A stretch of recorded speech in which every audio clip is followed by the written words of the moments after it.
Sebelumnya, Assalamualaikum warahmatullahi wabarakatuh. Waalaikumsalam warahmatullahi wabarakatuh. Alhamdulillah, puji syukur kehadiran Allah Subhanahu wa Ta'ala, karena berkat beliaulah kita masih diberikan kesempatan dan juga kesehatan untuk bisa mengikuti nih acara kita yang terakhir, kayaknya ya acara yang terakhir, dan juga beriring salawat kepada Nabi kita, Nabi besar Muhammad Sallallahu Alaihi Wasallam, karena berkat beliaulah kita dibawa dari alam jahiliyah menuju alam yang terang benderang seperti saat ini. Langsung saja untuk memulai kegiatan kita pada siang hari ini dan sore hari ini, marilah kita sama-sama mengucapkan lafaz basmalah. Bismillahirrahmanirrahim. Baiklah, gimana kabarnya, Prof? Baik ya, Prof ya? Mohon maaf, Prof, itu mikrofonnya kayaknya ke mute. Oke. Ya. Gimana kabarnya, Prof? Baik ya, Prof ya? Alhamdulillah, sehat. Alhamdulillah. Oke, kayaknya sekarang kita langsung aja nih, soalnya kan Prof-nya juga udah ada. Dan sekarang kita ke materi yang terakhir atau materi yang keempat. Sebelumnya kemarin sudah dibawa juga sama Kak Rahmi untuk materi yang ketiga. Dan untuk materi yang keempat ini ialah menulis laporan karya ilmiah. Jadi untuk teman-teman ini silahkan dicatat untuk menulis laporan karya ilmiah, karena ini kita jarang-jarang nih kita langsung dari guru besar Institut Agama Islam dari Provinsi Bengkulu. Langsung aja ya, Prof, dari Ya. Profesor Dr. Haji Rohimi. Kepada Profesor disilahkan. Iya, baik. Assalamualaikum warahmatullahi wabarakatuh. Waalaikumsalam warahmatullahi wabarakatuh. Alhamdulillah wa syukrulillah. Wassalatu wassalamu ala rasulillah. Puji syukur kita sampaikan kepada Allah Subhanahu wa Ta'ala. Kemudian tidak lupa kita berselawat kepada Nabi Muhammad Sallallahu Alaihi Wasallam. Saudari moderator yang saya hormati, Pontia Esoba, dan teman-teman peserta webinar, atau kalau boleh disebut jamaiyah Zoomiyah. Nah, ini jamaah Zoom ya. Alhamdulillah pada sore hari ini kita bertemu kembali dalam acara webinar kita, pelatihan menulis karya ilmiah. Dan seperti disampaikan oleh moderator bahwa untuk tahap pertama pada sore hari ini pertemuan kita terakhir dari 4 materi yang pernah kita bahas, yaitu dasar-dasar penulisan karya ilmiah, etika penulisan karya ilmiah, kemudian kemarin Sabtu yang ketiga, proses penulisan karya ilmiah. Dan insya Allah pada sore hari ini, menjelang maghrib ini kita membahas tentang menulis laporan karya ilmiah. Seperti yang kita sampaikan pada pertemuan pertama, bahwa karya ilmiah itu ada yang berbasis penelitian dan ada juga karya ilmiah yang berbasis non-penelitian atau tulisan biasa. Tetapi sesungguhnya tidak ada karya ilmiah yang tidak berbasis penelitian. Hanya saja penelitiannya itu apakah mendalam atau tidak. Karena dari obrolan kita, pembicaraan kita itu bisa dijadikan sebagai penelitian. Nah, dari kegiatan yang kita lakukan itu untuk penulisan karya ilmiah, kalau karya ilmiah itu berbasis penelitian, maka menulis laporan itu hukumnya wajib, kira-kira seperti itu. Jadi jangan pernah mau meneliti kalau tidak mau menulis laporannya. Karena yang bisa dikatakan penelitian itu kalau ada laporan penulisannya atau laporan penelitiannya. Jadi kalau ada pembicaraan di atas bangku kuliah atau mimbar, tetapi tidak pernah dibuat laporannya atau resumenya, maka itu tidak dianggap sebagai penelitian. Mengapa demikian? Karena kalau kita melakukan penelitian, berarti di situ ada satu kebenaran ilmu pengetahuan, atau yang sering disebut dengan kebenaran relatif. Karena kebenaran penelitian itu sesungguhnya adalah kebenaran relatif, bukan kebenaran mutlak. Karena kebenaran mutlak itu adalah kebenaran Tuhan. Nah, karena dari penelitian itu ada kebenaran, maka kebenaran itu harus disampaikan, harus dikomunikasikan. Jadi kalau kemarin kita katakan bahwa menulis itu adalah ibadah dan meneliti itu adalah amanah, maka menulis laporan itu adalah kewajiban, pertanggungjawaban. Nah, jadi pertanggungjawaban ilmiah itu adalah menulis laporan karya ilmiah itu. Maka membuat karya ilmiah sebagai laporan itu menjadi sangat penting. Nah, bagaimana menulisnya itu, inilah yang akan kita sharing, kita diskusi pada sore hari ini. Jadi menulis laporan ilmiah itu bersifat sistemik atau ditulis dalam sistematika.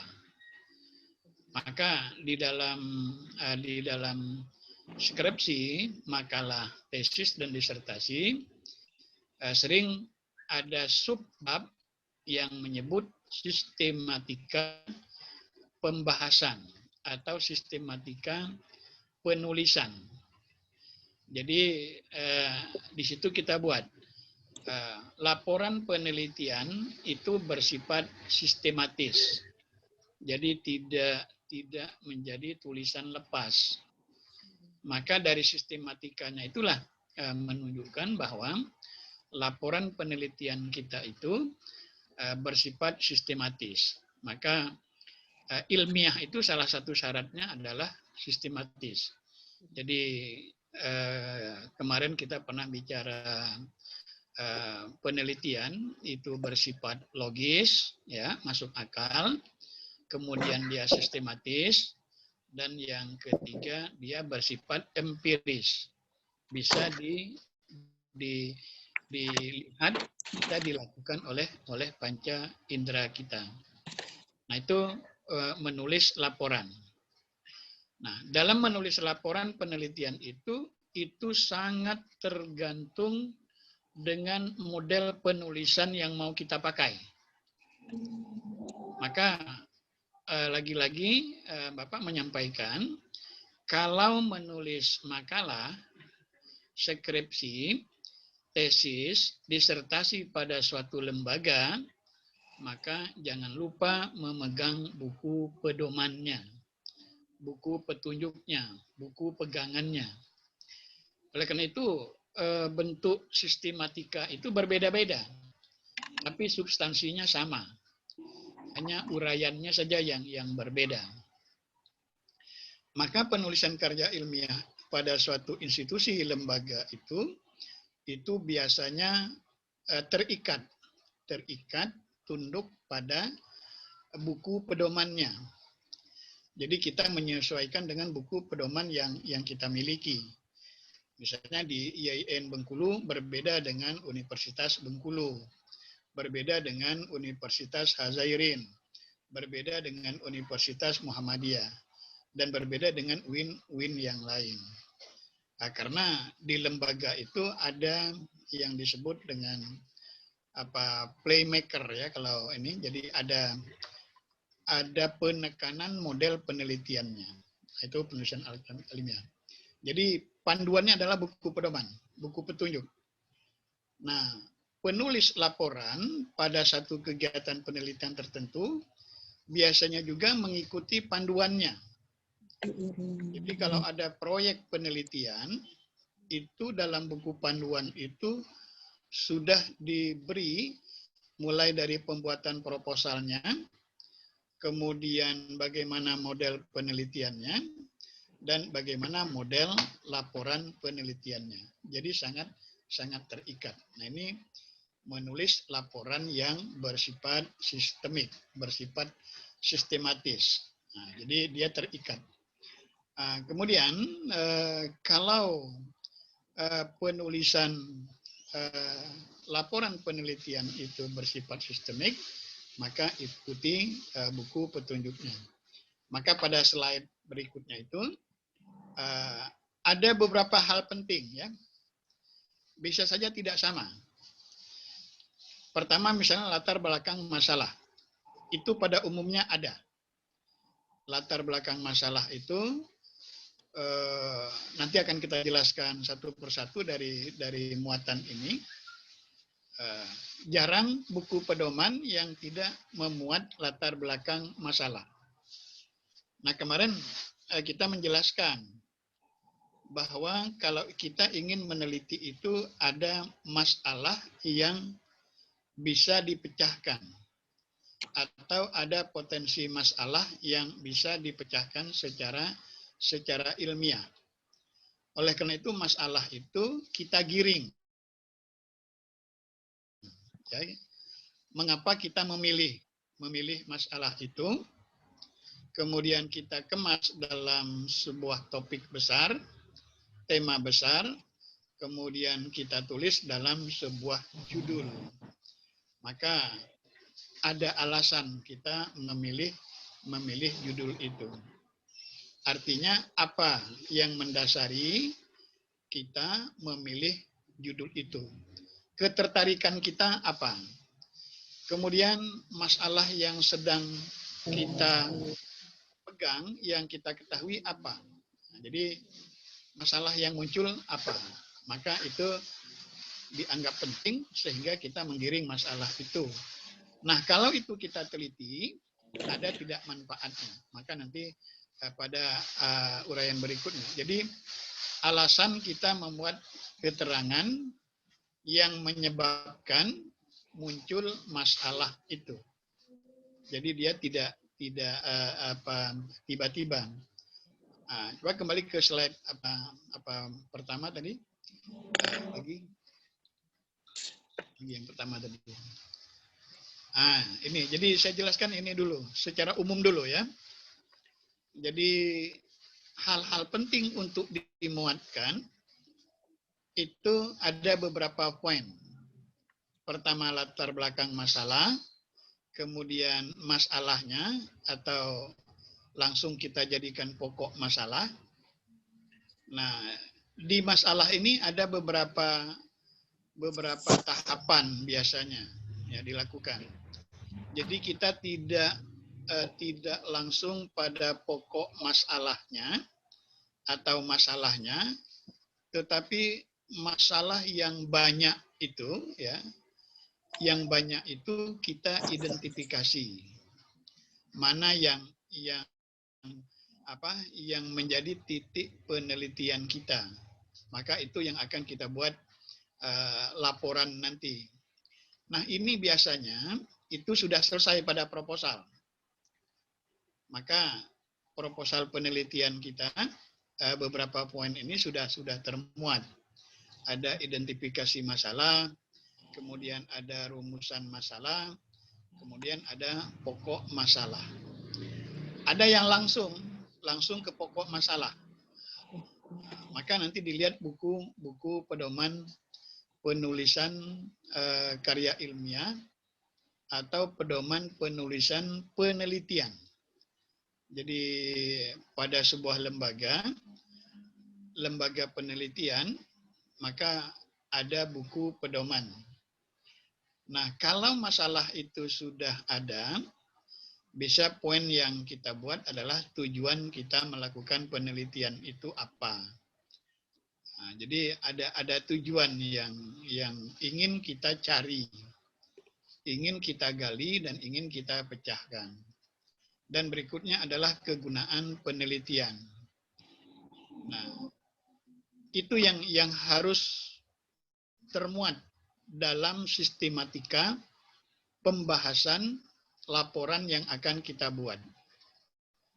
Ada yang meletakkan penelitian terdahulu pada bab 1, tetapi ada juga lembaga pendidikan meletakkan penelitian terdahulu itu pada metodologi, pada bab metode penelitian.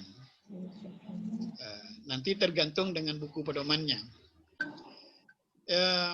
Bapak pernah menyatakan kita melakukan penulisan karya ilmiah, melakukan penelitian itu tidak mungkin tidak dimodali oleh penelitian terdahulu.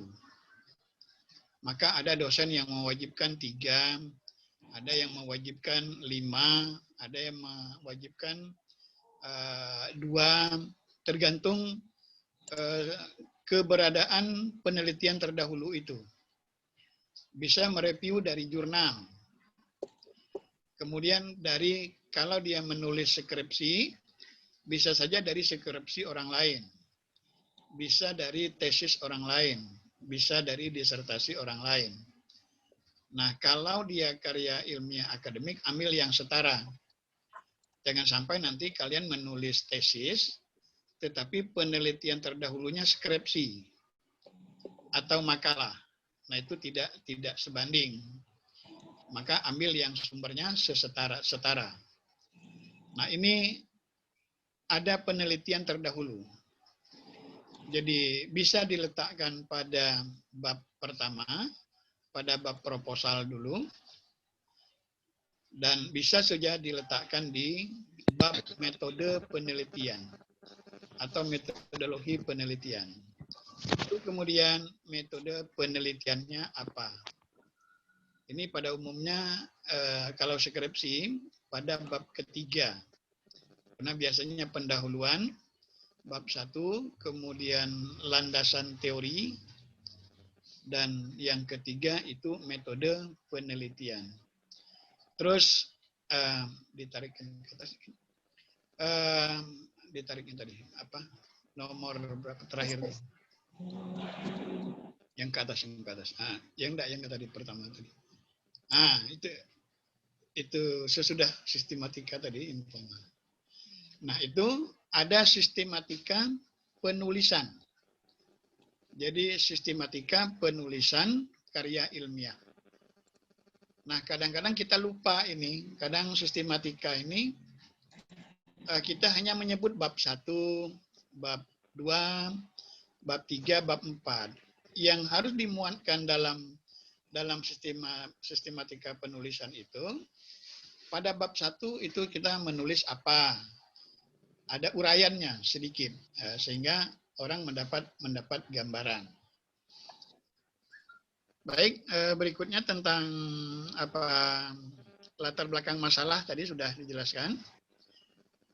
Rumusan masalah atau identifikasi masalah. Ya. Jadi ada masalah, identifikasi masalah, rumusan masalah, ada pokok masalah. Itu sebetulnya bagaimana kita menemukan masalah inti. Jadi setelah kita identifikasi, kita buat rumusannya, maka ketemulah masalah intinya. Nah, ini biasanya juga diungkapkan dengan kalimat tanya. Karena ini menjadi pokok yang akan menjadi pokok pembicaraan penelitian kita. Dan ini yang akan dianalisis nantinya. Nah, ini bagaimana harus ada karena untuk membatasi masalah yang banyak. Kemarin saya mengingatkan, jangan sampai kita meneliti itu, masalah itu terlalu banyak. Fokus. Nah, jadi fokus penelitiannya apa? Pada PowerPoint berikutnya itu dijelaskan tentang rumusan masalah. Ya, rumusan masalah. Jadi dalam rumusan masalah ini bagaimana kita membuat masalah itu semakin fokus. Biasanya diwakili dengan kalimat pertanyaan. Apa bentuk penelitiannya itu nanti? Misalnya kalimat apa, mengapa, bagaimana. Nah, itu bahasa yang digunakan untuk membuat rumusan masalah itu. Intinya kalimat yang memerlukan solusi atau pemecahan. Jadi kalau kita tanyakan bagaimana, maka dari pertanyaan itu ada nuansa solusi yang akan kita pecahkan. Karena tujuan penelitian itu adalah memecahkan masalah. Maka itu intinya. Jangan sampai kita sudah mengidentifikasi masalah, membuat rumusan masalah, terus kita mengerucutkannya menjadi pokok masalah, tetapi kita tidak bisa memecahkan masalah itu. Nah, jadi ini penting untuk melakukan rumusan masalah itu. Nah, pada penjelasan berikutnya tentang ruang lingkup ini masih berkaitan sebetulnya. Jadi dari sekian banyak masalah yang sudah kita identifikasi, kita bisa membuat checklist atau membuat checklist mana masalah yang pokok yang menjadi kajian kita. Nah, jadi ruang lingkup kajian kita itu apa? Pendekatan masalah yang kita lakukan apa? Dan apa yang bisa dijawab dari pemecahan masalah itu. Maka muncullah yang disebut dengan rumusan masalah. Sehingga ada jawaban-jawabannya nanti. Masalah itu bisa kita deskripsikan. Saya ambil ilustrasinya begini. Kalau kita akan mencuci piring, ya, akan mencuci piring, dan piring itu banyak. Dan piring itu ada yang plastik, kemudian ada yang kaca. Maka pencuci piring yang baik, biasanya dia mengklasifikasi dulu. Kalau piring, dia klasifikasi sesama piring.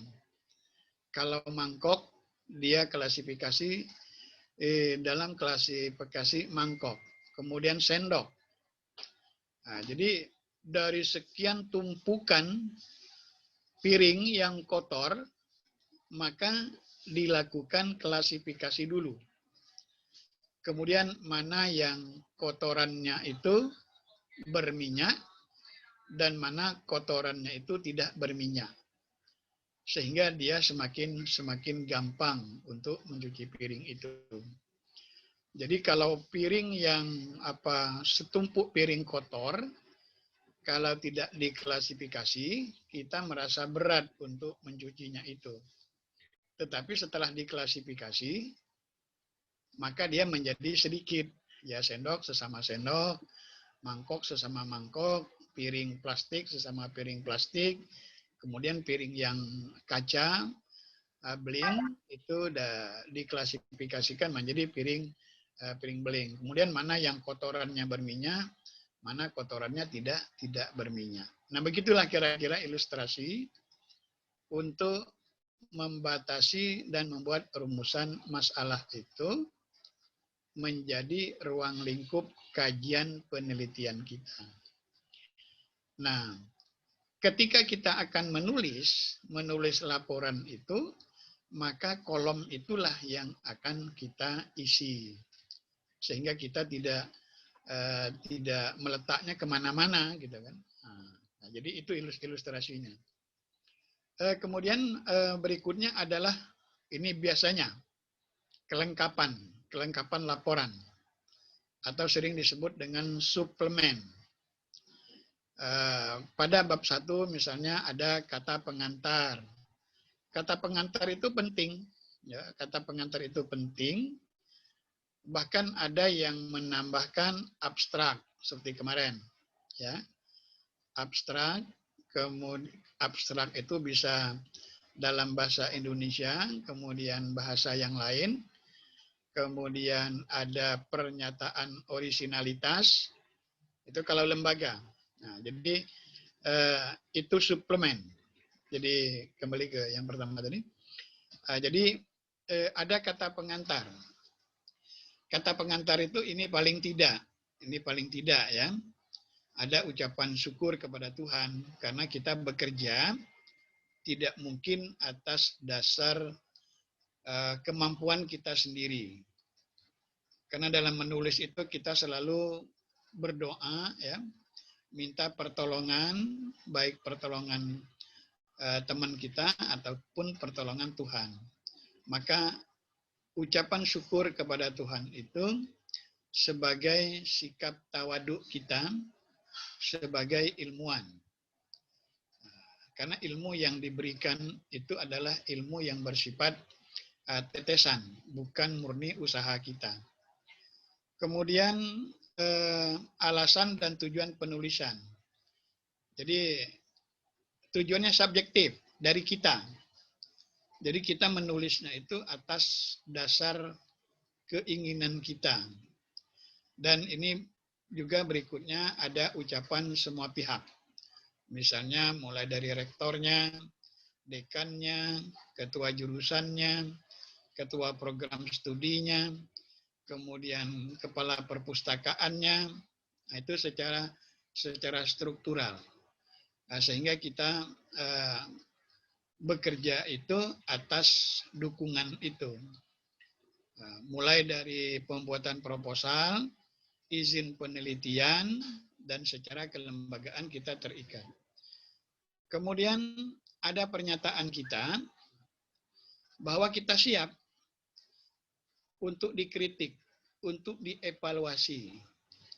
Bahkan kalau skripsi itu kan ada pembimbing, kemudian ada ujian seminar hasil, kemudian ada ujian skripsinya, dan kita siap untuk mempertahankannya itu, dan siap untuk menerima kritikan. Karena tidak ada tulisan yang final. Oleh karena itu, apa yang kita teliti dan apa yang kita buat dalam laporan itu satu proses tahapan. Nanti penelitian kita itu akan menjadi penelitian terdahulu bagi orang lain. Jadi semakin banyak kita melakukan penelitian, maka semakin besar sumbangan kita untuk orang lain. Karena orang bisa saja akan mengutip tulisan kita, melakukan sitasi terhadap tulisan kita, dan karena tulisan kita itulah dia dapat memecahkan masalah penelitian dia. Nah, itu yang disebut dengan penelitian terdahulu tadi. Maka patut untuk dinyatakan bahwa tulisan kita itu siap untuk dikritisi. Suplemen yang lain, ya, suplemen yang lain itu di PowerPoint berikutnya, abstrak. Nah, abstrak ini kemarin ditanyakan bagaimana cara menulis abstrak. Dalam menulis abstrak, di buku pedoman biasanya dinyatakan ada jumlah kosakata yang kita pakai. Dan itu bisa dilihat nantinya. Jadi jangan sampai terlalu banyak, namanya aja abstrak. Jadi baru ilustrasi singkat dari penelitian kita itu atau dari karya ilmiah kita itu. Nah, ini biasanya memuat pembahasan, bahkan diawali dengan keynote, kata kunci. Nah, keynote itu penting dalam penelitian ilmiah, sehingga kita tahu tulisan kita itu dibingkai oleh keynote itu. Apa kata kunci itu. Jadi ada kata kunci yang kita pegang, yang kita nyatakan. Nah, ini juga biasanya memuat masalah tadi, tujuan, kemudian ada postulat ya. Postulat itu semacam pernyataan, bahasan atau masalah. Kemudian kalau dia penelitiannya kuantitatif, ada hipotesis singkat, kemudian sumber datanya, data primernya siapa, data sekundernya siapa, dan bagaimana kita melakukan analisis atau melakukan pengolahan data, dan muncullah kepada kesimpulan dan saran itu. Nah, kadang-kadang ringkasan dalam abstrak itu diterjemahkan ke dalam bahasa lain, karena kan ada disertasi itu skripsi itu kalau sudah diuji itu kita lakukan repositori di perpustakaan. Setelah dilakukan uji plagiasinya. Jadi nanti ada istilah repositori. Jadi tulisan kita itu kita masukkan dalam secara online dan masuk dalam data di perpustakaan. Nah itu. Maka orang sebenarnya cukup melihat abstraknya, tidak membaca habis dari laporan kita itu.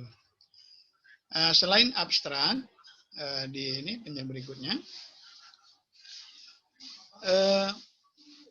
kemarin ada pertanyaan, kapan kita menulis abstrak itu? Nah, gitu.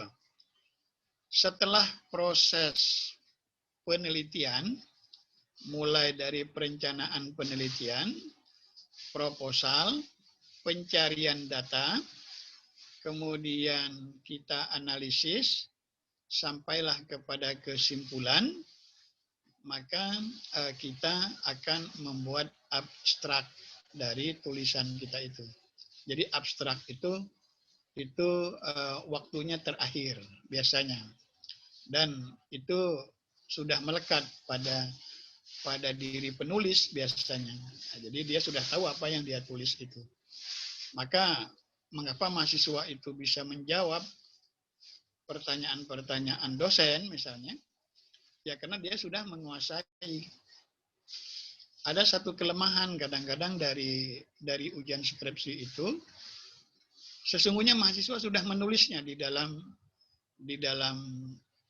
skripsinya, di dalam tesisnya, tetapi dia tidak bisa menjelaskannya. Nah, oleh sebab itu kadang-kadang ada dugaan bahwa apa yang dia tulis itu bersifat plagiatif, bersifat ada plagiasinya, sehingga dia memasukkan tulisan orang lain, tetapi dia tidak paham dengan apa yang dia tulis itu. Nah, jadi abstrak itu ya terakhir, termasuk judul penelitian juga, itu bisa muncul penyempurnaannya terakhir, terkecuali kalau sudah terikat dengan di program studinya. Maka biasanya kalau ada perubahan judul, ada surat pernyataan perubahan judul dan diketahui oleh pembimbing. Nah, ini satu menjadi ingatan ya bagi kita dalam menulis laporan ini. Jadi saya katakan di sini, menulis laporan penelitian itu merupakan bentuk pertanggungjawaban penelitian. Maka di muka tadi saya katakan, jangan coba mau meneliti kalau tidak mau membuat laporan penelitiannya. Karena membuat laporan penelitian itu ya hukumnya wajib. Karena itu pertanggungjawaban penelitian. Jadi tidak dikatakan meneliti kalau dia tidak membuat laporan.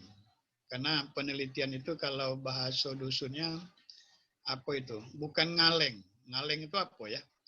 Ngaleng itu ya ngota gitu kan. Jadi ngota, ngomong ke sana kemari tetapi tidak ditulis. Nah itu hal-hal yang penting ya. Kemudian kalau dibutuhkan dalam penelitian itu ada hipotesis, ada prediksi sementara kita, ya diajukanlah. Nah, ini biasanya penelitian kuantitatif. Jadi ada hipotesis pernyataan kita dan hipotesis itu mau kita buktikan benar atau tidak. Nah, ini terutama pada penelitian misalnya pengaruh ya, pengaruh, kemudian penelitian hubungan. Jadi itu hipotesis penting biasanya. Tapi kalau pada penelitian kualitatif, hipotesisnya tidak begitu penting karena dia bergulir, snowballing. Jadi bersambung saja sampai titik jenuh kita mengambil kesimpulan.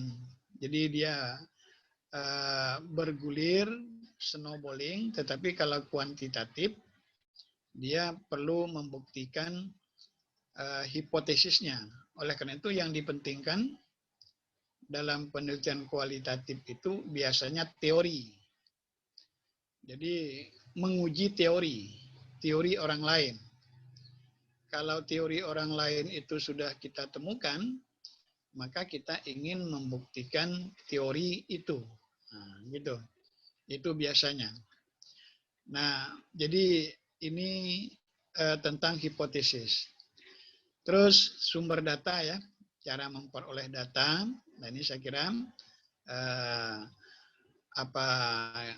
sumber data penelitian ini biasanya dimasukkan dalam bab metode penelitian. Sumber data primer kita dari mana, siapa, kemudian sumber data sekundernya dari siapa, itu sudah kita tentukan.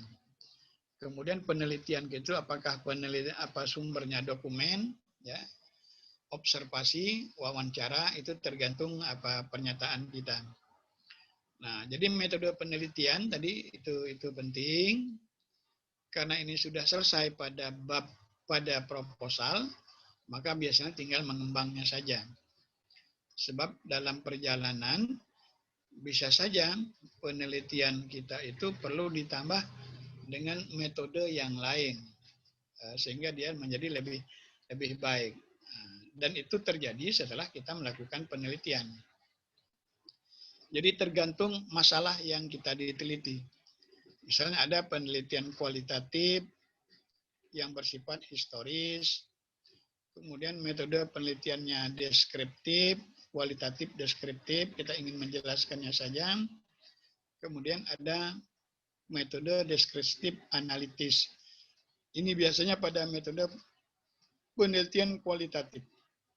Ada yang bersifat eksperimen, percobaan, ada yang tindakan, ada kebijakan, dan kemarin salah satu metode penelitian yang kita tawarkan research and development. Jadi R&D. Nah, itu yang sekarang di pendidikan itu sering dikembangkan. Sehingga ada produk yang akan kita hasilkan. Nah, pada bab 2 itu ada tinjauan pustaka tadi, saya kira udah tinggal memuatkannya saja, karena ini sudah selesai pada proposal.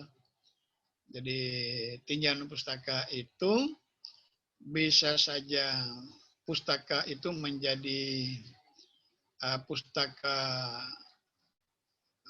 prioritas bagi kita. Ada yang hanya sebatas bacaan daftar pustaka itu. Dan itu masuk dalam daftar pustaka biasanya. Sehingga kita mendapat deskripsi.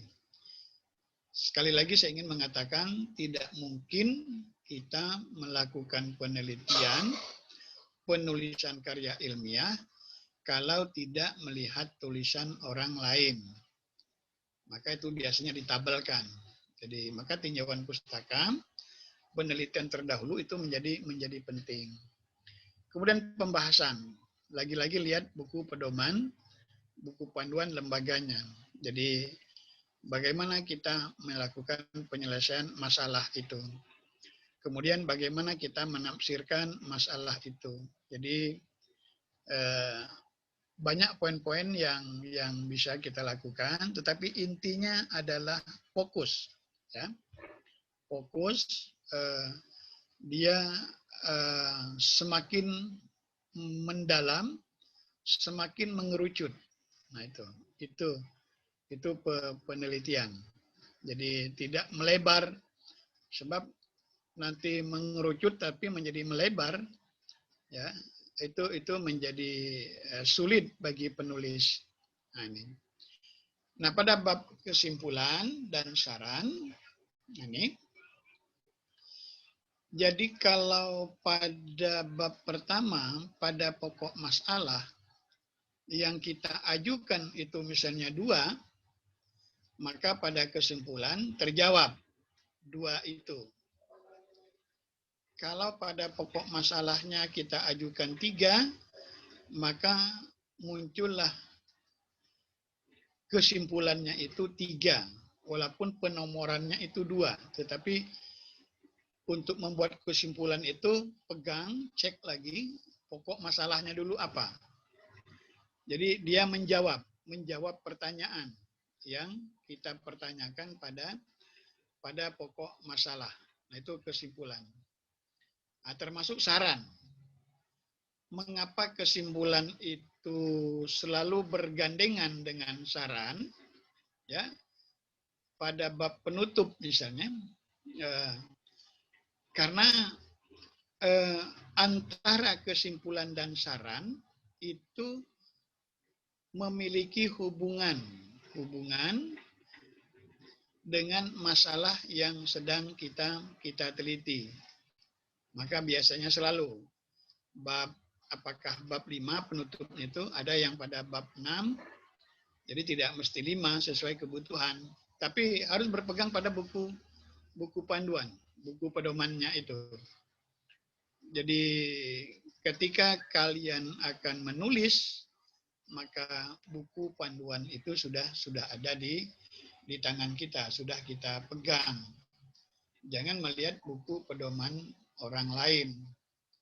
Misalnya ingin masak pindang orang Palembang, jangan pegang resep masakan pindang orang Lubuk Linggau misalnya. Nah, jadi buku panduan itu menjadi penting. Ini hal-hal yang penting ya, yang penting untuk membuat sistematika penulisan. Nah, oleh karena itu dosen biasanya kalau proposalnya sudah selesai, dia minta dibuat outline babnya. Maksud outline bab itu kira-kira yang akan kita bahas itu apa? Nah, yang tergambar oleh kita apa yang akan kita bahas. Itu yang dimaksud dengan outline. Atau bahasa lainnya rencana bab-bab tulisan kita, karya ilmiah kita. Nah, untuk tulisan jurnal juga harus memperhatikan pedoman penulisan jurnal. Kan di jurnal itu ada biasanya panduan penulisan sesuai dengan permintaan. Maka kemarin sore ada pertanyaan, bagaimana kiatnya agar tulisan ilmiah kita itu dapat dipublikasikan oleh suatu jurnal. Maka pegang buku pedomannya itu, pedoman jurnal itu. Saya kira itu ya yang Bapak antarkan pada sore hari ini. Intinya menulis laporan penelitian itu merupakan pertanggungjawaban. Pertanggungjawaban penelitian. Jadi, mau meneliti, mau membuat laporannya. Kenapa? Karena di situ ada kebenaran. Tidak mungkin kebenaran itu hanya untuk diri kita sendiri, tetapi bisa dibaca oleh orang lain, diuji oleh orang lain. Maka ada ujian skripsi itu maksudnya agar kebenaran kita itu semakin mantap, diuji dulu. Karena ada kebenaran yang sudah kita laporkan. Benar atau tidak, masuk akal atau tidak, logis atau tidak, bersifat empiris atau tidak, bersifat ilmiah atau tidak. Nah, gitu. Saya kira itu moderator pengantar saya. Nanti kita kembangkan dalam sharing kita dalam bentuk pertanyaan. Lebih dan kurang saya mohon maaf. Assalamualaikum warahmatullahi wabarakatuh. Waalaikumsalam warahmatullahi wabarakatuh. Baiklah Prof, ini materi yang luar biasa ya Prof ya, sampai ke tahap akhir juga, yaitu menulis laporan karya ilmiah. Kadang kalau kita ya berbicara tentang menulis itu kayak gimana ya Prof ya, kadang masih sulit juga, masih mageran misalnya dari anak-anak muda ini Prof. Jadi ini materi yang luar biasa ini Prof. Oke, ini Prof, ya ada beberapa pertanyaan nih Prof di room chat, udah tertulis juga. Ya. Pertanyaan yang ya ternyata pertanyaan dari yang kemarin juga ini Prof. Ya. Tolong Mbak Astri untuk di-screen-kan. Belum. Ini Prof dari Kak Raihan, ya Kak Raihan. Ya pertanyaannya nih Prof, bagaimana jika saya menggunakan istilah yang lazim digunakan orang awam atau orang pada umumnya secara meluas tetapi belum ada lamannya di KBBI? Dan bagaimana jika yang ditanda petikan itu adalah sebuah judul karya lain seperti buku, film, dan sebagainya. Dan terlebih jika yang di huruf miringkan itu adalah istilah atau nama dari bahasa asing luar negeri atau bahasa asing luar bahasa Indonesia. Apakah pada saat tertentu harus menggunakan huruf besar atau huruf kapital juga untuk nama kata benda atau nomina diri? Itu pertanyaan dari Raihan tadi, Prof. Iya. Boleh ya langsung, Prof? Iya, baik. Kemarin sedikit sudah kita jelaskan. Pertanyaan saudara kita Raihan ini sangat terikat dengan kaedah bahasa ya, atau kaedah ilmiah akademik. Jadi di buku panduan pedoman hal-hal yang semacam ini biasanya dimuatkan. Ya, kalau sudah menggunakan tanda petik ya, tanda petik itu sebetulnya ketika dulu belum lazim menggunakan komputer. Jadi cukup kalau sekarang dengan tulisan miring saja. Nah, jadi kalau di buku pedomannya begini, misalnya kalau Anda menggunakan kosakata yang belum dipakai oleh masyarakat umum atau dipakai oleh satu komunitas tertentu, maka dia harus diberi tanda dengan cetak miring. Nah, kalau dulu kan susah kalau pakai mesin tik itu membuat cetak miring. Nah, sekarang dengan tinggal klik strip saja dia sudah miring. Nah, dia connect nanti dengan buku panduannya. Nah, gitu. Masalah itu sudah dipakai umum atau populer, itu yang menentukannya adalah penulis. Tetapi kita cek dulu dalam Kamus Bahasa Indonesia, itu sudah ada atau belum. Kemarin dari Raihan juga misalnya kata santuy. Nah, kata santuy itu kan penafsirannya itu apa? Apa bisa juga ya mungkin dalam konteks lebay, atau misalnya santai, atau apa. Karena ketika kita kata santuy itu digunakan dalam tulisan psikologi, maka muatan artinya berbeda. Nah, jadi penggunaan kosakata harus menggunakan kamus keilmuannya. Nah, ini. Jadi selain dari Kamus Besar Bahasa Indonesia, harus menggunakan kamus keilmuan. Misalnya kamus bahasa kedokteran, kemudian kamus bahasa sosiologi, kamus antropologi, kamus psikologi. Nah, jadi di samping KBBI, ya, gunakan kamus keilmuannya, karena muatannya berbeda. Muatannya berbeda antara satu disiplin ilmu dengan ilmu yang lain. Maka yang tidak populer, kita beri tanda kapan tanda itu terlepas sampai orang lain menggunakan itu secara umum. Nah, gitu. Jadi saya kira itu ya dari Rehan tadi. Secara umum itu penjelasannya. Yang belum terjawab apa tadi? Bisa dibuka ini tadi apa? Catatannya tadi, catatan pertanyaan. Bisa nggak?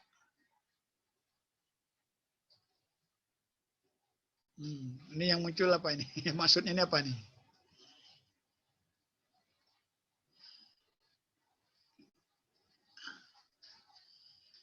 Nah, ya, jadi sangat terikat dengan kaidah bahasa Indonesianya ya. Termasuk penggunaan kata penghubung. Nah, ini biasanya sering karena kita tidak terbiasa menggunakan kata depan dengan awalan. Misalnya di rumah. Di itu rumah berarti spasi. Tapi kalau dipukul, dimakan, maka kata di-nya itu bersambung. Nah, itu masih sering kita temukan untuk skripsi. Kemudian dari ini seperti buku, film ya dan seterusnya. Ya ini, jadi kata-kata gaul ya, kata-kata gaul atau kata-kata yang bersifat simbol atau emoticon itu biasanya tidak digunakan dalam bahasa laporan penulisan ilmiah. Maka salah satu syaratnya bahasa kemarin adalah baku.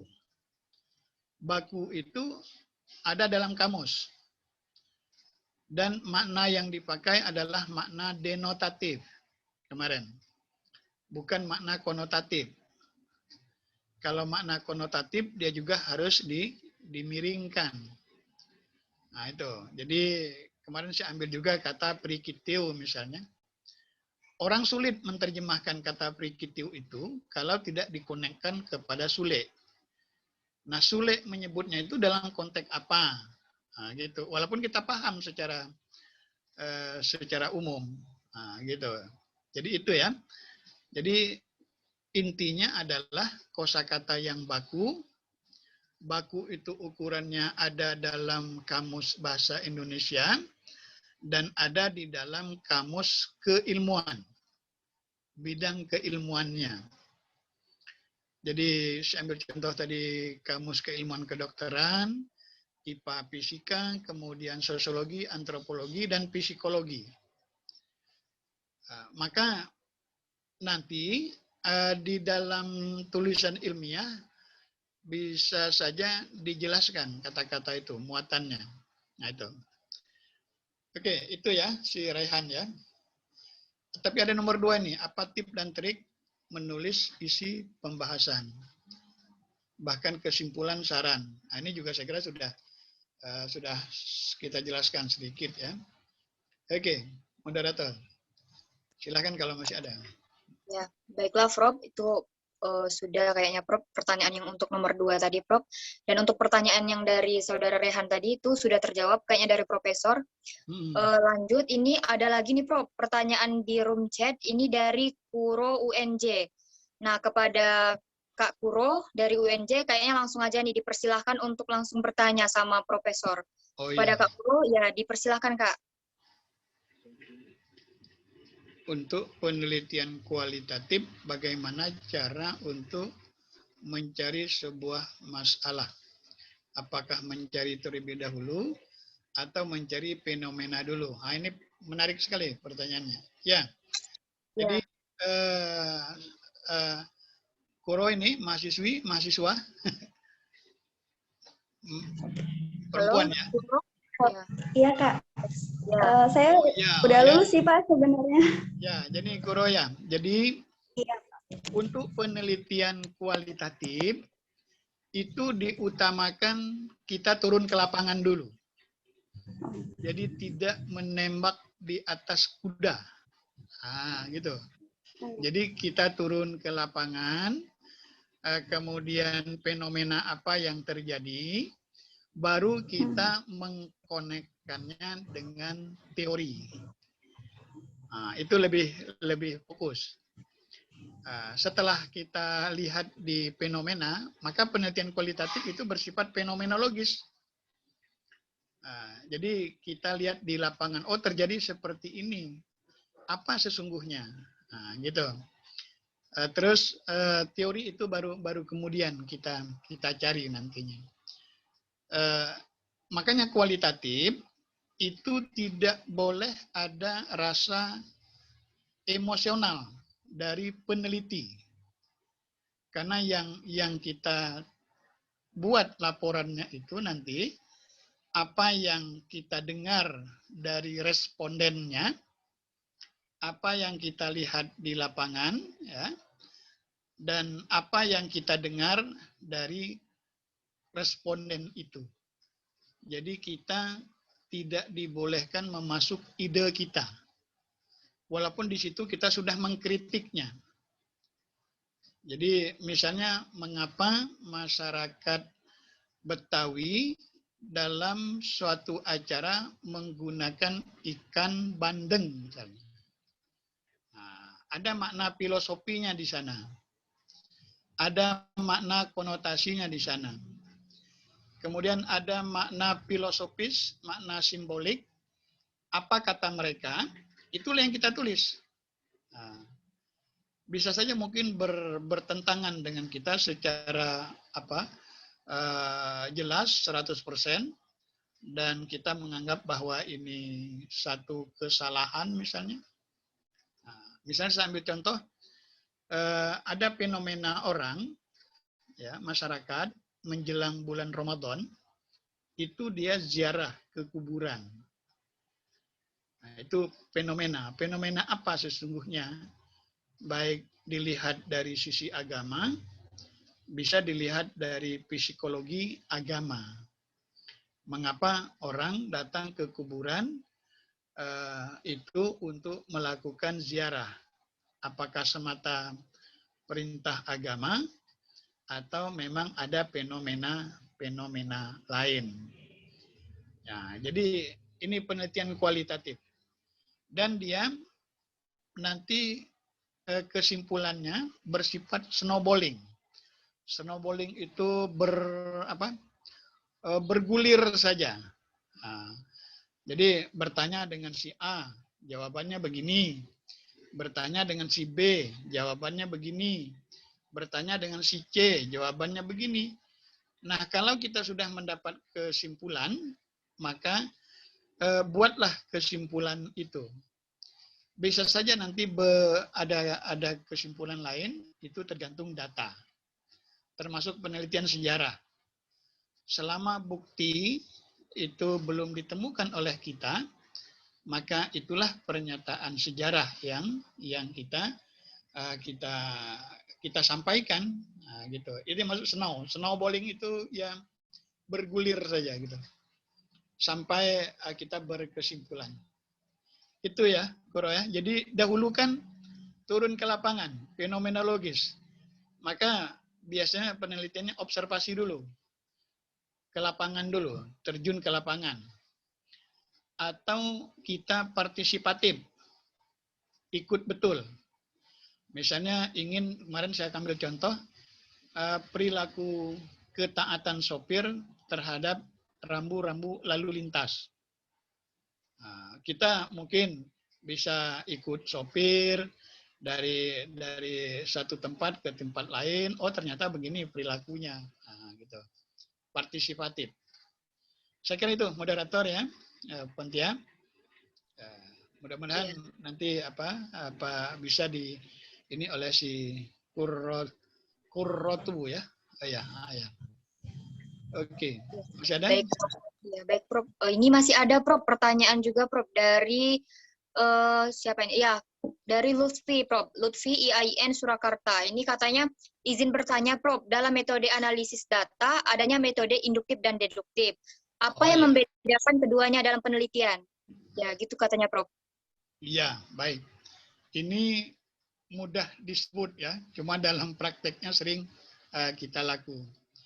Jadi kalau dia deduktif, ya deduktif itu atas dasar, jadi pemahaman kita itu atas dasar teori, maka sering disebut dari atas ke bawah. Maksud dari atas ke bawah itu teori mengatakan seperti ini, kebijakannya seperti ini. Saya ambil contoh begini, saya sering katakan, apa misalnya kita melihat Megawati ketua partai, kemudian Golkar siapa sekarang? Erlangga itu ketua partai, kemudian Prabowo itu pengurus partai. Nah, itu dari atas, deduktif namanya, deduktif. Deduksi kita begitu. Nah, kalau seperti itu, maka ada pernyataan kita bahwa dia akan menjadi presiden. Nah, orang menjadi ketua partai itu cenderung untuk mau menjadi calon presiden. Itu yang deduktif. Atau mudah menyebutnya begini, pernyataan yang ada di dalam Al-Quran itu bersifat deduktif, yang bersifat perintah. Tetapi kalau ada kasus di lapangan, kemudian turun ayat, maka berarti itu induktif. Sering disebut dari bawah ke atas. Jadi deduksi dan induksi. In itu dari bawah, dari dalam. Kemudian de itu dari atas ke bawah. Jadi itu maksudnya si Lutfi ya. Ini juga biasanya dalam penelitian kualitatif lebih dominan.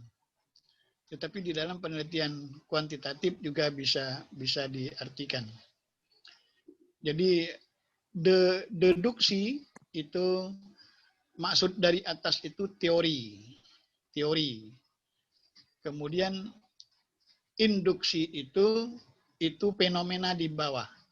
Masalah di bawah, maka nanti muncul teori. Itu penjelasan singkatnya ya dari Lutfian.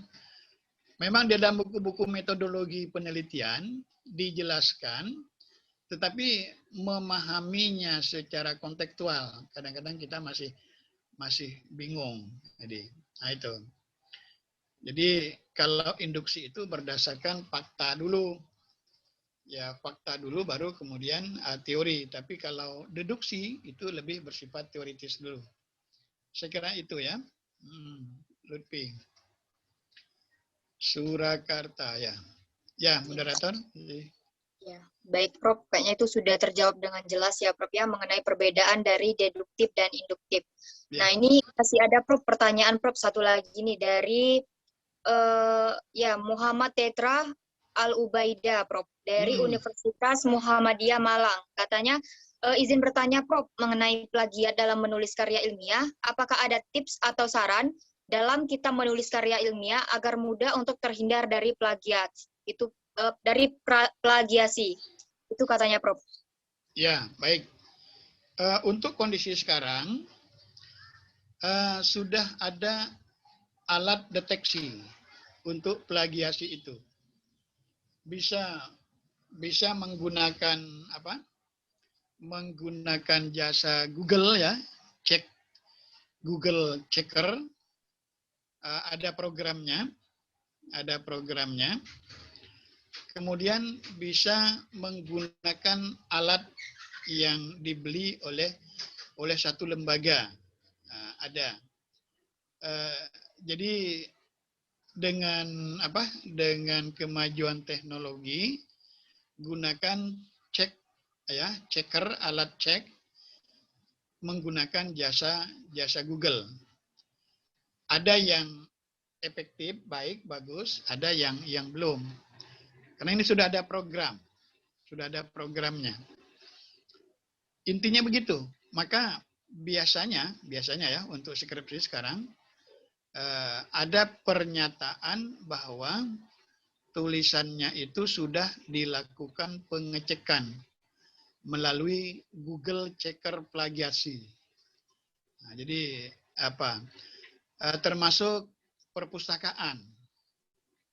Jadi perpustakaan juga sudah memiliki alat untuk mengeceknya itu, dan itu bisa dibeli. Jadi dia bersifat apa namanya barang ya, alat untuk melakukan pengecekan itu.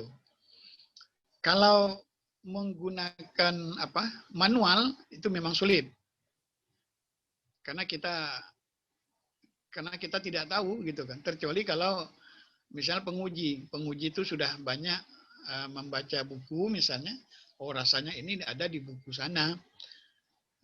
Jadi pengutipan yang terlalu panjang ya, itu akan menjadi pengecekan plagiasi. Biasanya begitu. Ada batas-batas toleransinya. Batas-batas toleransinya itu misalnya 10%. Nah, ini teman-teman di Fakultas Hukum ketika menulis karya ilmiahnya banyak mengutip pasal. Nah, jadi kalau semua tulisan itu sudah diambil oleh Google ya, sudah online, maka dia akan terdeteksi. Nah, jadi menggunakan alat cek ya untuk kondisi sekarang. Saya kira itu untuk Muhammad Tetra ya. Ya. Silakan moderator, masih ada. Baik, Prof. Terima kasih, Prof, atas jawabannya. Ini ada nih, Prof, di kolom komentar juga, Prof. Ini dari Kak Suyatno. Dia nih kayaknya mau langsung open mic ini, Prof, kayaknya. Soalnya udah 2 kali ngomong, ya katanya boleh nggak nih open mic? Oke, langsung aja. Boleh ya, Kak, ya? Dari Kak Suyatno. Kepada Kak Suyatno, langsung kami persilahkan. Ya, boleh. Ya, silakan. Belum muncul. Mana? Terima kasih atas waktunya, Pak. Ya. Nah, hari ini saya ikut memperoleh materi Bapak. Ini materi yang baiknya sudah dikenalkan awal kepada siswa seharusnya. Menurut kami, saya punya pertanyaan ke Bapak yang sudah berpengalaman membimbing skripsi, tesis, dan disertasi. Itu biasanya para anak didik atau mahasiswa itu kesulitannya terletak di mana, Pak? Selama Bapak menjadi pembimbing. Nah, kemudian bagaimana solusi agar semua mahasiswa Indonesia ini ke depannya itu tidak terjatuh dari ujian skripsi, tesis, dan bahkan disertasi. Dari pengalaman-pengalaman itu, Bapak sendiri kan jadinya membuat penelitian yang ilmiah dalam menyampaikan ke mahasiswa. Akhirnya Bapak punya solusi yang terbaik. Nih saya contohkan, kalau orang Islam kan bisa melihat bagaimana Muslim itu bisa menulis hadis. Itu sebenarnya kita orang Islam sudah dipelajari oleh sahabat umatnya Nabi yang namanya Muslim. Itu dalam menulis hadis kan luar biasa, Pak. Harapan kami Bapak seperti itu nanti. Jadi punya pengalaman yang macam-macam ditulis, dilakukan. Seperti Muslim itu luar biasa. Sebetulnya kalau gelar tinggi itu gelar-gelarnya. Karena apa? Luar biasa penelitian. Terima kasih Pak itu. Wassalamualaikum. Ya, terima kasih Pak Suyatno. Dari Bali Pak ya? Iya Pak, Denpasar Pak. Oh iya, baik.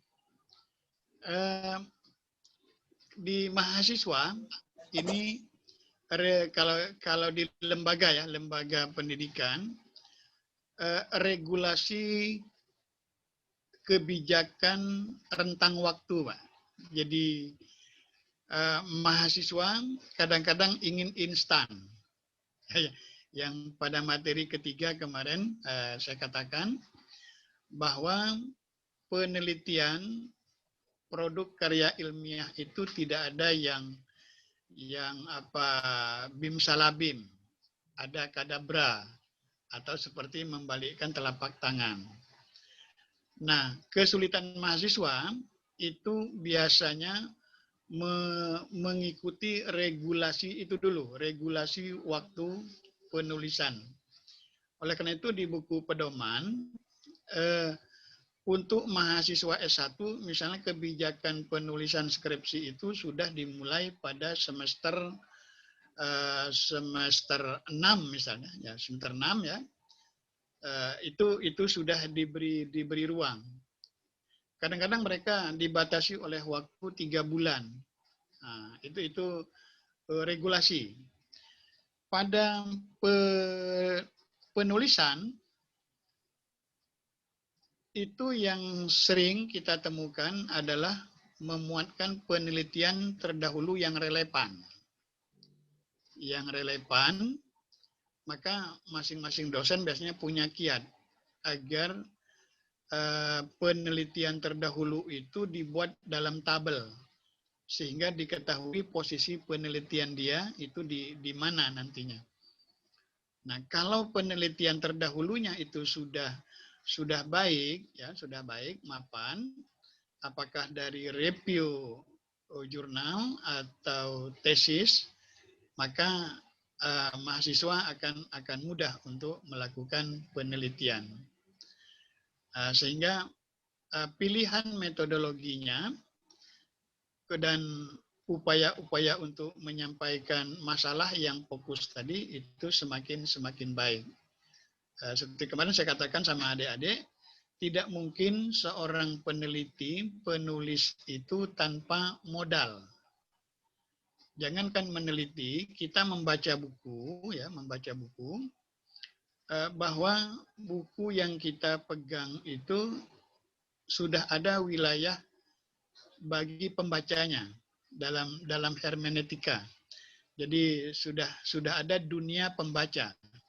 Kemudian ada dunia penulis dan ada dunia teks itu sendiri. Nah, jadi di situ yang membuat mahasiswa kadang-kadang sulit untuk memulai. Karena sulit, itu akhirnya dia kurang kepercayaan dirinya. Nah, itu dari segi bahan dalam menulis. Kemudian masalah menghadapi ujian, Pak. Menghadapi ujian. Saya mengalami di lembaga saya, ada dosen, bahkan banyak dosen, kalau dia sudah doktor, kemudian dia menguji skripsi, dia memposisikan skripsi itu seperti tesis dan disertasi. Oleh karena itu perlu ada orientasi kepada dosen yang akan menguji skripsi mahasiswa. Nah, ketika skripsi itu diuji dalam format tesis atau disertasi, padahal mahasiswanya belum menulisnya di situ, maka mahasiswa kadang-kadang kebingungan untuk menjawabnya. Karena ada filosofinya dari skripsi itu mahasiswa sudah bisa menghimpun beberapa teori, kemudian dia bahas teori itu, maka muncullah hasil penelitian dia. Sedangkan tesis itu dia akan menemukan, mengkombinasikan, mengkritik teori. Jadi ada pada mahasiswa dan juga ada pada dosen gitu. Nah, maka semakin tinggi baik keilmuan seseorang, sebetulnya dia semakin bijak untuk memahami penelitian itu. Kemudian yang ketiga tadi penulisan hadis ya Pak misalnya. Nah ini karena saya di perguruan tinggi agama, untuk hadis, dia harus merujuk kepada buku-buku hadis. Nah, buku-buku hadis itu ada buku hadis yang 6, ada buku hadis yang 7, dan ada buku hadis yang 9. Yang 6 itu sering disebut dengan kutubus sittah, kemudian yang 7 itu sab'ah, kutubus sab'ah, dan yang kitab hadis yang 9 itu kutubut tis'ah. Jadi tidak mengambil hadis pada hadis yang tertulis di buku, ya, di buku atau hasil penelitian orang lain. Kalau Al-Quran sih agak mudah. Nah, untuk terjemahan Al-Quran biasanya gunakan terjemahan standar. Terjemahan standar itu terjemahan yang digunakan oleh Kementerian Agama. Bukan terjemahan dari mufasir yang lain. Karena itu dianggap standar. Jadi untuk terjemahannya, tapi kalau Al-Quran kan sudah ada di dalam Al-Quran. Jadi merujuk kepada buku-buku hadis yang otentik, buku hadisnya. Karena penulisan hadis ada 3 yang harus terpenuhi. Dalam hadis itu ada sanad, ada matan hadisnya, ada rawi hadisnya. Nah, saya kira itu otentisitas dalam pengutipan. Mungkin itu Pak Suyatno ya yang dapat saya tangkap dari sharing kita pada sore hari ini. Ya sama dengan mahasiswa juga, kalau sedang menulis skripsi, jangan seperti mau menulis tesis dan jangan seperti menulis disertasi gitu kan. Jadi gunakan buku panduannya, buku petunjuknya, termasuk lembaga penelitian tadi. Jadi biasanya kalau ada proyek penelitian dari satu lembaga, institusi, itu diikuti dengan buku petunjuk penelitian. Sehingga tidak menggunakan sistem penelitian yang lain. Karena dari lembaga itu sudah ada pembahasan kemana orientasi penelitiannya. Nah gitu. Saya kira itu, kalau ada teman yang lain bisa menambah. Silakan moderator. Ya, baiklah Prof. Kayaknya ini udah habis Prof dari pertanyaan di room. Terima kasih Mbak Bu Moderator atas jawaban Pak Profesor. Mungkin satu lagi kaitannya dengan materi yang kemarin, mungkin terakhir. Kemarin disebutkan bahasa-bahasa yang bahasa gaul lah istilahnya kalau zaman sekarang.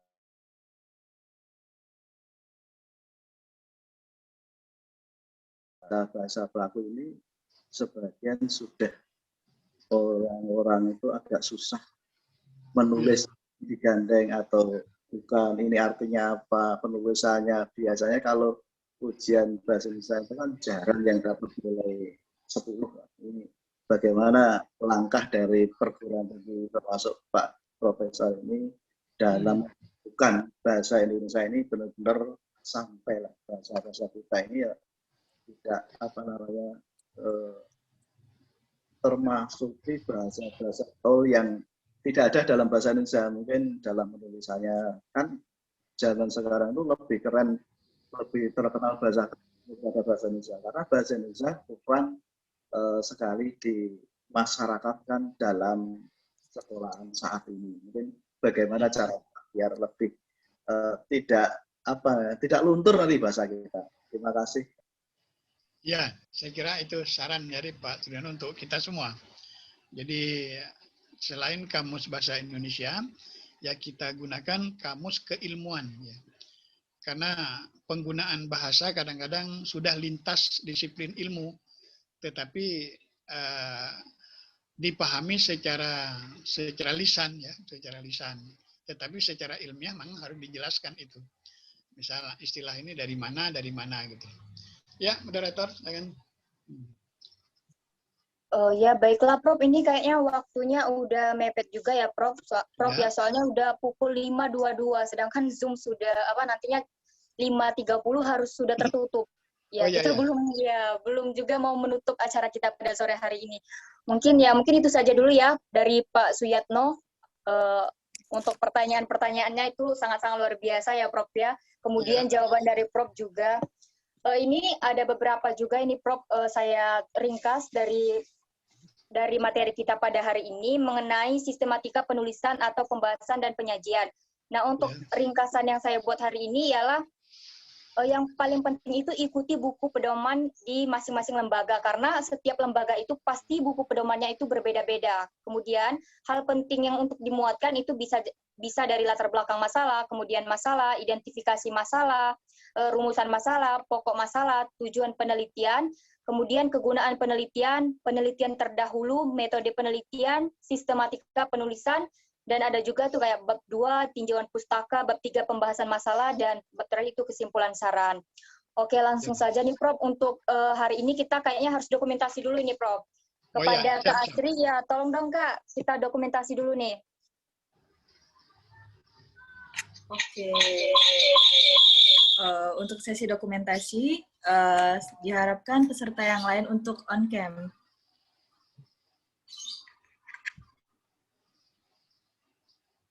Oke, bersiap. 1, untuk slide pertama. 1, 2, 3. Slide 2. 1, 2, 3. Oke, terima kasih teman-teman. Dikembalikan ke moderator. Nanti saya minta waktu sedikit ya moderator ya. Baiklah, terima kasih Kak Asri untuk dokumentasinya nih. Mungkin langsung aja ini ya, dari saya ini, saya tutup karena waktu juga. Saya minta waktu sedikit moderator. Oh, boleh Prof. Oh, iya, baik. Jadi untuk sisi kita, termen yang pertama ini, alhamdulillah dari 4 pertemuan itu sudah kita penuhi, dan mudah-mudahan ada manfaatnya untuk diri saya sendiri dan untuk adik-adik dalam komunitas inspirasi malam ya. Kemarin ada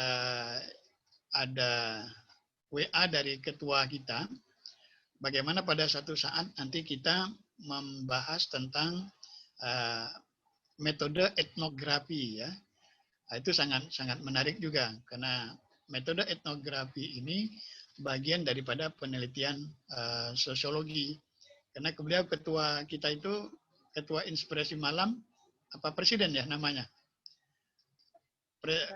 Ketua kita itu sering turun ke lapangan.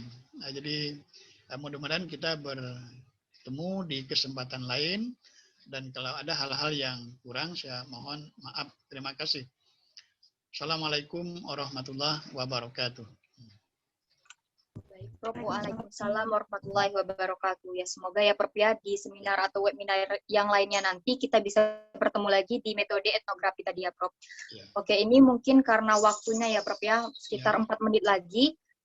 Langsung saja ini saya akhiri, dan sebelum saya mengakhiri saya mau mengucapkan mohon maaf yang sebesar-besarnya kepada teman-teman semuanya apabila ada salah kata maupun salah tindakan, dan kepada Tuhan saya mohon ampun. Langsung saja untuk mengakhiri acara kita hari ini, kita ada baiknya juga mengucapkan lafaz hamdalah. Alhamdulillahirabbil alamin. Baiklah, saya akhiri. Wassalamualaikum warahmatullahi wabarakatuh, dan saya kembalikan kepada MC.